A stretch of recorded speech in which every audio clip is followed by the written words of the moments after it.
आजकल बहुत ज़्यादा ट्रेंड बना हुआ है मुल्क से बाहर जाके रोज़गार कमाने का। इस सिलसिले में लोग कई रास्ते अपनाते हैं। कुछ लोग जो हैं वो एजेंटों के हाथों चढ़ जाते हैं, कुछ लोग एजेंटों को पैसे दे के 2 नंबर बैंक स्टेटमेंट्स बना के और यहाँ से बाहर जाने के लिए कोशिश करते हैं। लेकिन ये रास्ता है ख़तरनाक, रास्ता डेंजरस है और इसमें काफ़ी तकलीफ़ें उठानी पड़ती हैं। अगर किसी ने खुदकशी करनी हो तो वो इस रास्ते पर चल पड़े। अगर ज़िंदगी हुई तो पहुँच जाएगा, अगर मौत हुई तो रास्ते में।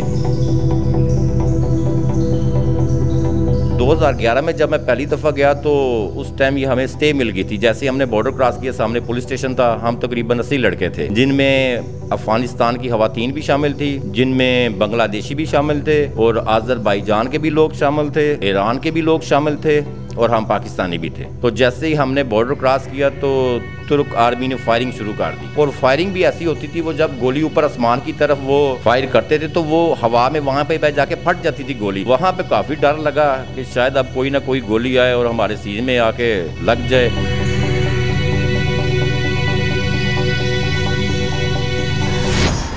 सब्सक्राइब करें और बेल दबाएं ताकि कोई खबर रह न जाए।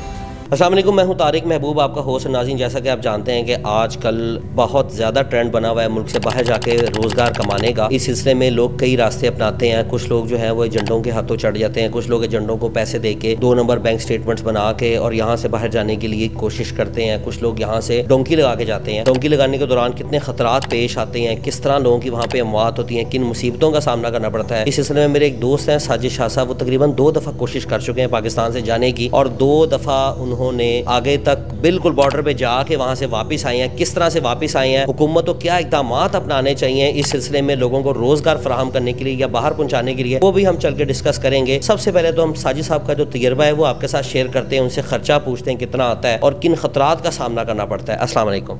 वालेकुम अस्सलाम जी। साजिद साहब, सबसे पहले तो आप नाज़रीन को ये बताइए, आपने पाकिस्तान से बाहर जाने की कितनी दफ़ा कोशिश की है? मैं जी 2 दफ़ा कोशिश की है और दोनों दफ़ा ही मैं कामयाब हुआ हूँ। अच्छा, ज़बरदस्त है, कामयाब है और आज आप फिर पाकिस्तान में खड़े हुए? वो मैं खुद वापस आया हूँ। अच्छा शाह जी, क्या हुआ था मामला? बस ऐसे ही, बस जो भी कुछ समझ ले, लेकिन मैं तो 2 दफ़ा गया हूँ और 2 दफ़ा ही अल्लाह ने मुझे कामयाब किया है। वो तो खुद मैं वापस आ गया। ये मेरी आप समझ लें, जो भी समझ लें। लेकिन ये रास्ता है ख़तरनाक, रास्ता डेंजरस है और इसमें काफ़ी तकलीफ़ें उठानी पड़ती हैं। आपने कब्र से होके फिर बाहर निकलना है, यानी कि कब्र में जाके फिर आपने बाहर आना, ये आपको नई ज़िंदगी मिलती है। अगर किसी ने खुदकशी करनी हो तो वो इस रास्ते पे चल पड़े। अगर ज़िंदगी हुई तो पहुँच जाएगा, अगर मौत हुई तो रास्ते में ही। शाह जी, 2 दफ़ा मौत है, कुएं में से आप वापस आए हैं, ज़रा तजर्बा तो शेयर करें अपना कि पहले तो आप ये बताएं कि खर्चा कितना आया, उसके बाद वो एजेंट आपको कहाँ से मिले और उन्होंने आपको क्या सबज़ बाग दिखाए? देखिए जी, मैं तो गुजरात का रहने वाला हूँ। तो हमारे तो गुजरात में तकरीबन, अब मेरा जो गांव है, मेरे गांव का नाम है चोकर कलां। अब मेरे गांव में शायद ही कोई ऐसा घर होगा बाहर ना हो, तकरीबन सब यूरोप हैं। और तकरीबन उसमें से अगर 100 बंदे हैं तो 100 बंदों में से 80 बंदे इसी रूट से वो यूरोप में दाखिल होते हैं। कुछ कामयाब हो जाते हैं, कुछ नाकाम हो जाते हैं। अब मैं 2 दफ़ा गया हूँ, मैं यूरोप से होके वापस आया हूँ। ये अपनी अपनी किस्मत होती है इंसान की, लेकिन ये रास्ता बेसिकली गलत है, ये रास्ता नहीं यूज़ करना चाहिए। लेकिन हमारे जो पाकिस्तान में मौशी हालात हैं वो इतने सख्त हैं कि जो नौजवान है वो यहाँ पे काम करने को तैयार ही नहीं है। वहाँ पे जाके ये हर किस्म का हम काम करते हैं जो हम पाकिस्तान में सोच भी नहीं सकते करने का, यूरोप में जाके हम वो काम करते हैं। मैं आपके सामने खड़ा हुआ हूँ, मैं शायद यहाँ पे मुर्गियों के फार्म पे काम ना करूँ, लेकिन वहाँ पे मैंने काम किया, हर तरह का काम किया, खेती बाड़ी का भी काम किया, फैक्ट्री में भी काम किया। ये इंसान की अपनी अपनी चॉइस है जी। इन रास्तों से गुजर के जाना पड़ता है और वो रास्ते में सुना है कुछ जंगलात, शेर, चीते, लुमड़ियाँ, सांप, उसके बाद समुंदर, वेल, मछलियाँ और क्या क्या कुछ आता है। देखें जी, वेल मछलियाँ तो कुछ भी नहीं। पहली दफ़ा 2011 में मैं गया, कोयटा गए, तो कोयटा से हम बिलोमत बॉर्डर पर भी चले गए। बिलोमत बॉर्डर से फिर टोयोटा हाईलैक्स होती है, उस पर वो सारे लड़कों को लोड करते हैं। उसके बाद ये ले जाते हैं अंदरले जंगलों से होते हुए, ये सीधा हमें तेहरान पहुँचाते हैं। तेहरान से आगे फिर ये कार में तकरीबन 6 से 8 लड़के कार में बिठाते हैं और फिर इन्हें ले जाते हैं तुर्की के बॉर्डर पे। आगे जो मुश्किल तरीन सफ़र शुरू होता है वो होता है ईरान से, बॉर्डर से लेके जो तुर्की का पहला शहर रहता है अवान। ये बड़ा मुश्किल और कठिन रास्ता है, ये समझ ले कि ये मौत का रास्ता है। ये सारे हालात है जी। अच्छा, उसके बाद तुर्की से फिर आगे ग्रीस किस तरह जाते हैं? तुर्की से आगे जी ग्रीस, फिर एजेंट जो हजरात हैं वो मर्सिडीज वैगन वगैरह होती हैं, हाइस वगैरह, उनमें ये लोड करते हैं लड़के और ये ले जाते हैं यूनान बॉर्डर पे। उधर फिर एक नहर है, वो नहर क्रॉस करनी पड़ती है। कुछ तो तैर के क्रॉस लड़के कर लेते रहते हैं, कुछ वो हवा वाली कश्तियाँ होती हैं, उनको हवा भर के उनसे क्रॉस करवाते हैं। तो बस वही है, 2011 में जब मैं पहली दफ़ा गया तो उस टाइम ये हमें स्टे मिल गई थी। जैसे हमने बॉर्डर क्रॉस किया, सामने पुलिस स्टेशन था, हम तकरीबन 80 लड़के थे, जिनमें अफगानिस्तान की खवातीन भी शामिल थी, जिनमें बांग्लादेशी भी शामिल थे, और आज़रबाईजान के भी लोग शामिल थे, ईरान के भी लोग शामिल थे, और हम पाकिस्तानी भी थे। अच्छा शाह जी, दोबारा जब यूरोप पहुंचे तो तब में और 2011 और 18 के हालात में क्या फ़र्क था? 2011 में ज़्यादा आसान था। 2018 में मुश्किलें देखी, इतनी 2011 में नहीं देखी जितनी 2018 में देखी, क्योंकि अभी तो रस्तों में ये हो गया कि जो तुर्के हैं या जो ईरानी हैं, जो स्मगलर हैं, या जो कोई एक्टिविटी करते हैं 2 नंबर की, वो पाकिस्तानियों को अगवा कर लेते हैं।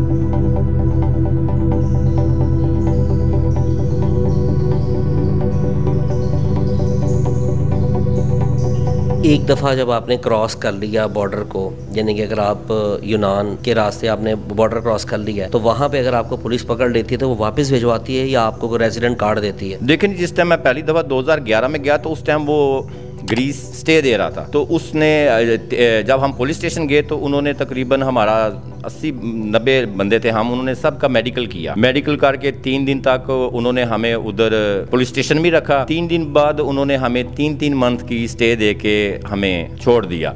उनका शहर आता है एक सलोनिकी, वहाँ पहुँचे तो वहाँ से हमने टिकटें ट्रेन के लिए, और हम यूनान का जो मेन कैपिटल है एथेंस, हम वहाँ चले गए। बाकी फिर जो लड़के थे जिनका जहाँ जहाँ पे कुछ जानने वाला था, वो उनका किसी का कोई भाई है, किसी का मामू है, चाचू है, सब वो उनके पास चले गए, किसी का दोस्त है। अच्छा जी, ये भी तो मसला है ना कि बाहर अगर हम लोग कंपेयर करते हैं तो दूसरे मुल्कों के जो लोग बाहर जाते हैं वो जाके वहाँ पे मेहनत करके, मेहनत मजदूरी करके अपना बिजनेस खड़ा कर लेते हैं। हम पाकिस्तानी जहाँ पर भी जाते हैं, अगर लेबर में है तो लेबर में ही सेट रहते हैं। वो सारी ज़िंदगी बस वही है कि जो कमा लिया, थोड़ा सा ज़्यादा कमा लिया तो 6 महीने की आगे छुट्टियाँ गुजार ली यहाँ पे, उसके बाद फिर चले गए, फिर जाके साल का कमाया, फिर 6 महीने की छुट्टियाँ कर ली। लेकिन अगर आप दूसरे ममालिक के लोग देखते हैं तो वो मुसलसल मेहनत करके उन्हीं पैसों को जोड़ के वहाँ पे अपना कारोबार इस्टेब्लिश करते हैं, और मजीद अपने लोगों को वहाँ पर बुला के उनको खुद वीजे देते हैं और उनको वहां पर खुद लेकर जाते हैं। देखें, ये एक इंसानियत के नाते हम लोगों का भी तो हक बनता है। में मैंने देखा कि मेरे काफी दोस्तों ने, किसी ने मीट शॉप बनाई है वहाँ पे, किसी ने मोबाइल शॉप बनाई हुई थी, काफी दोस्त थे जिन्होंने अपने बिजनेस स्टार्ट किए हुए थे। अब देखें, वो तरक्की इंसान तब करता है। अब मेरे 2-3 दोस्त थे वहाँ पे, वो 3 भाई थे, इकट्ठे रहते थे। तो वो एक भाई पहले गया, उसने दूसरे भाई को बुलाया, फिर उसने तीसरे को बुलाया, एक बंदे ने 6 बंदे बुलाए। अच्छे पैसे कमा रहे हैं वो, हर महीने घर में तकरीबन आप देख लें कि कम से कम 1000-1200 यूरो वो अपने घर में भेज देते हैं। हमारे गुजरात में ये चीज़ है कि एक जाता है तो उसकी कोशिश होती है कि मेरा भांजा पीछे जवान हो गया या मेरा भतीजा जवान हो गया। बाकी जो कौमें हैं वो क्या करती हैं, जो दूसरे मुल्कों के लोग हैं? देखिए, अब जो अफगानिस्तान की आप बात करोगे तो मेरा 2 दफ़ा बाई रोड यूरोप जाने का इत्तेफाक हुआ, लेकिन अफगानिस्तान, हम भी मुसलमान हैं, वो भी मुसलमान है, लेकिन पता नहीं अफगानियों में क्या चीज़ है। 2 दफ़ा मैं गया, दोनों दफ़ा अफगानियों से हमारी लड़ाई हुई। अफगानिस्तान के जो लोग हैं ये जाके वहाँ पे करते क्या है कि ये ज़्यादा जो आपने इधर पाकिस्तान में देखते हैं कि वो कागज़ वगैरह, जो गत्ते वगैरह हैं, जो लोहा वगैरह है, ये उधर भी ये जाके ये वही काम करते हैं। पाकिस्तान में तो मैंने देखी नहीं, वहाँ पे तो मैंने देखा है डस्टबिनों में तोहफे पड़े हुए हैं, टीवी पड़े हुए हैं, फ्रिजें पड़ी हुई हैं। मैं खुद वहाँ पे इतने में रहा हूँ, तो जब हम घर किराए के लिए खाली करते थे तो हम अपने घर का फर्नीचर नहीं उठाते थे, हम सिर्फ उठाते क्या थे, अपने बर्तन, अपने कपड़े और अपने डॉक्यूमेंट्स। फर्नीचर का ये हिसाब है कि हमने जहाँ पे आगे रेंट पे घर लिया, हम 2 गलियां घूमते थे, हमें बेड भी मिल जाता था, हमें टीवी भी मिल जाता था, हमें फ्रिज भी मिल जाती थी डस्टबिन के ऊपर से। ये उस मुल्क के तरक्की याफ्ता होने की निशानी है। कितनी की मजदूरी मिल जाती है वहाँ काम करके घंटे की? देखें, जब मैं 2011 में गया तो इधर मेरी पाकिस्तान में पे थी 6000 रुपये। तो जब मैं उधर ग्रीस गया तो वहाँ पे मेरी जो पे लगी थी जाके 2011 में, तो वहाँ पे मेरी पे लगी थी 65,000 पाकिस्तानी जी, यानी कि 10 गुना ज्यादा रकम मिल रही थी। तो आप खुद सोच लें कि 6000 कहाँ और 65,000 कहाँ पे। अच्छा, 2018 में जब आप गए? 2018 में जब गए तो तब बहुत मुश्किल सफ़र था। तब तो ये था कि साथ मेरा भांजा भी था एक, तो जैसे ही हमने बॉर्डर क्रॉस किया तो तुर्क आर्मी ने फायरिंग शुरू कर दी, और फायरिंग भी ऐसी होती थी, वो जब गोली ऊपर आसमान की तरफ वो फायर करते थे तो वो हवा में वहाँ पे जाके फट जाती थी गोली। यानी कि मुझे 4-4, 5-5 किलोमीटर तक पहाड़ों में मैं दरख्त तक गिन सकता था कि इतनी उसकी रोशनी होती है। वहाँ पे काफ़ी डर लगा कि शायद अब कोई ना कोई गोली आए और हमारे सीने में आके लग जाए, लेकिन अल्लाह का फजल है, अल्लाह का शुक्र है कि हम उस मुश्किल वक्त से निकल गए और अल्लाह ताला ने हमें फिर दोबारा एक दफ़ा फिर मौका दिया, हम खैर खैरियत से फिर हम यूरोप पहुँचे। शाह जी, आप इतना रिस्क लेकर बाहर गए, बच्चों को छोड़कर गए और आपने वहाँ पे जाके इतनी मेहनत की, भागदौड़ की, वापस आने की क्या वजह बनी? देखिए जी, वापस तो मैं जब पाकिस्तानी एम्बेसी में गया उधर ईथन में, तो मैंने उससे कहा कि मैंने पाकिस्तान जाना है। तो जो एम्बेसडर था उधर, उसने मुझे कहा कि आप 3 दिन बाद आना, आप सोचें जरा, आप इतनी मुश्किल से ये सफर करके आते हैं पैसा कमाने के लिए अपने माँ बाप, बहन भाई, बीवी बच्चों के लिए, तो आप वापस ना जाएं, आप जाएं वापस। उसने मुझे वापस भेज दिया। फिर मैं 1 हफ्ते बाद गया कि मैंने पाकिस्तान जाना ही जाना है। तो फिर उन्होंने मुझे कहा कि आप अपना ID दें मुझे। तो मैंने अपना ID दिया। उन्होंने कहा जी ये 40 दिन का टाइम हम आपसे ले रहे हैं, हम नादरा में आपका सारा डेटा चेक कर दें, आप वाकई पाकिस्तानी हैं। तो फिर 40 दिन बाद जब गया तो उन्होंने मुझे आउट पास दे दिया कि मैं वाकई पाकिस्तानी हूँ और मैं अपने मुल्क में वापस जाना चाहता हूँ। तो आउट पास मुझे मिला तो फिर मैंने एयरलाइन की टिकट बुक कराई और मैं पाकिस्तान आ गया। जब पाकिस्तान पहुंचे, इतनी तो परेशानी हमें यूरोप में नहीं बनी गैर कानूनी तौर पर जितनी पाकिस्तान में आगे बनती है। आप जैसे ही उतरते हैं पाकिस्तान में एयरपोर्ट पे, तो आगे जो है, जब पाकिस्तान आ रहा था तो मैं गया एयरलाइन की टिकट बुक करने। तो उन्होंने कहा कि आप जी जो पुलिस हेडक्वार्टर है ईथन का, वहाँ पे जाएं, वहाँ से ये स्टैंप लगवा के लाएं, तब हम आपको टिकट इशू करेंगे। तो मैं परेशान हुआ कि कैसे ये मामला होगा। तो मेरा दोस्त कहता है साजिद तुम जाओ, कोई मसला नहीं है। मैं अकेला ही गया। तो वहाँ पे एक पुलिस वाला था, मैंने जाके उससे बात की कि ये मुझे मसला है। तो उस पुलिस वाले ने बड़े एहतराम से मुझे बिठाया और मुझे कहता ये आप जूस पिए। मेरा जूस ख़त्म भी नहीं हुआ था और वो स्टंप जो उनके जो मेन पुलिस हेडक्वार्टर है उसकी स्टंप वो मेरे आउट पास पे लग चुकी थी। यानी कि मुझसे ना वहाँ पे किसी ने बदतमीजी की पुलिस वाले ने, ना मुझे किसी ने वहाँ पे कुछ भी नहीं कहा। उसने नहायत अदब एहतराम से मुझे कहा फिगे तू पाकिस्तान। ये रास्ता अख्तियार करना, मैं नहीं कहूँगा कि ये रास्ता अख्तियार करना चाहिए, लेकिन फिर भी हमारे पाकिस्तानी है ना, मेरे कहने से किसी ने बाहर आना है, जाना ही जाना है। ये रास्ता अभी और मुश्किल हो गया है। तो नाज़रीन, ये था हमारा आज का शो। साजिद शाह साहब ने हमें काफ़ी सारी इन्फॉर्मेशन दी है। उम्मीद है आपको हमारा शो पसंद आया होगा। अगर आपको हमारा शो पसंद आया, कमेंट्स में जाके अपनी राय का इजहार करें। अपने होस्ट तारिक महबूब को इजाज़त दीजिए। अल्लाह ने के बाद। जिंदगी एक मैदान है और PSL 8 में हर टीम को छूना आसमान है। 6 टीमों के बीच धुआंधार लड़ाई। ये शोर न लड़ाई का है न डर का, ये शोर है जीत का, ये शोर है जुनून का। खेल का जुनून रोजाना रात 11 बजे सिर्फ बोल न्यूज पर।